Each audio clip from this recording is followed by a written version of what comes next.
Hello everyone, in today's video I will guide you how to add your National Trust card to Apple Wallet. Watch the video until the end so you don't miss any important steps. As you all know, you can't add any external card other than debit, credit or transit card drivers or state ID directly from the Apple Wallet itself.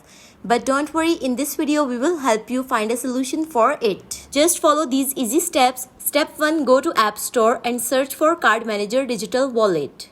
Install the app. After installing, open the app. You will be able to see 4 menus named Gift, Loyalty, Membership and All. Click on All and press Add Card. Select Store Card. Now search for National Trust.